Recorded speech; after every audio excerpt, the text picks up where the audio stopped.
Dutch artist Melanie Bonaja's video Night Soil, Fake Paradise explores the way new technology impacts both behaviors and beliefs. When a man stops believing in God, he doesn't then believe in nothing, he believes anything. This particular aspect of the modern world is alluded to in the video, which collages a woozy, slightly sedated quality alongside a hyper-color saturated palette and a banal, bland amateurism. The film title is rendered in vaporwave, an aesthetic style developed digitally in music and video, which is nostalgic but far a past that looks to a sci-fi future. This is an image from an online essay.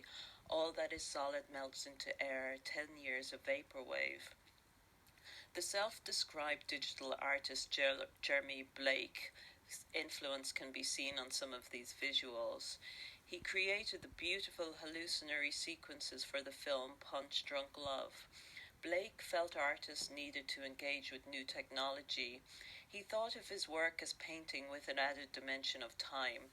He died aged 35, apparently committing suicide by walking into the sea at Rockaway Beach, New York. We see the influence of Saul Bass's titles for Hitchcock's '58 Vertigo film on Blake. This film has obsessed fans with its confusion of identity, its spiraling of time, its sweeping romantic music. In one scene, Scotty, the anti-hero, saves Madeline from suicide when she jumps into San Francisco Bay. The poor dope, he always wanted a pool. Well, in the end, he got himself a pool, only the price turned out to be a little high. This is the main character's deadpan voiceover in Billy Wilder's Sunset Boulevard. This is a film about the film industry and an obsession with fame and image, which is a thematic running through Bonaja's video, which opens with static long shots of indoor swimming pools, accompanied by a voiceover delivered in a jaded female American drawl, describing a journey with ayahuasca, a psychedelic brew of various plant extracts.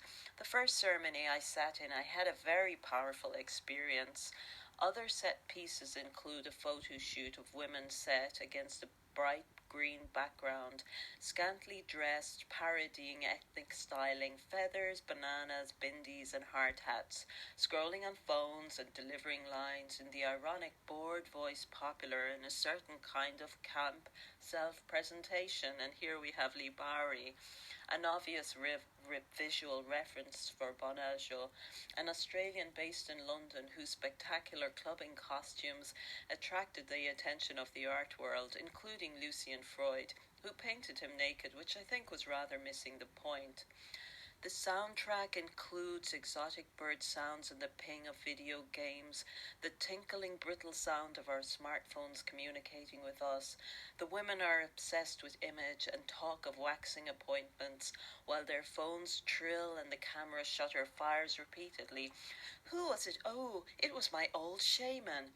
Here is Ryan Trickarton, an American artist in his film Sibling Topics. His films are frantic, fast editing and cutting, too much caffeine and energy drinks, surfing the net and living in your own reality TV show. An intense visualization of electronic communication where everyone talks, but is always a monologue. The camera pulls back to reveal the film shoot. The boom and camera lighting, the performers marooned on a rug island, an old Breckian alienating device used to distance the audience and stress the artificiality of the setup. Now it's alienation all the way down. In 2 or 3 things I know about her, Jean-Luc Godard beckons us closer, whispering in our ears as narrator about what? Money, sex, fashion, the city, language, war, love, in a word, everything. More vaporwave kitsch. I find it difficult to place Bonaja's positioning in relation to what she presents. Is she sincerely taking people at face value? Are the ayahuasca takers for real or actors? This for me is probably the most interesting aspect of the video.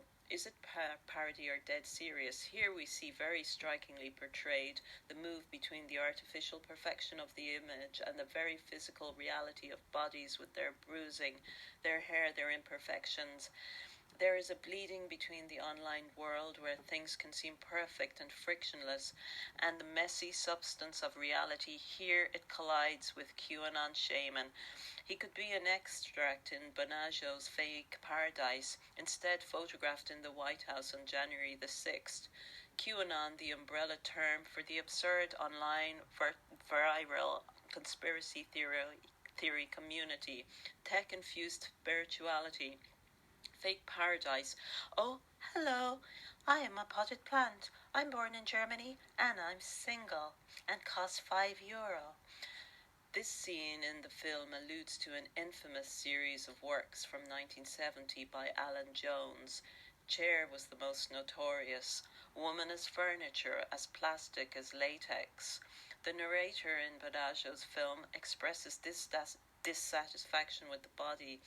It's hard to be a human because you are a god stuck in an imperfect vessel. Much better to be a dolphin. Jemima Stelly, a British artist who often reperforms and rephotographs the work of male artists, said about this work, I wanted nothing only to show women as a sexual object, but to show myself, the artist, becoming an object. Here we have the only male performer in Fake Paradise. He wants to be a merman, perhaps. He uses the detritus that is killing our oceans, the plastic that chokes, brightly colored, with fake flowers and rubber gloves. I hope you enjoy the trip.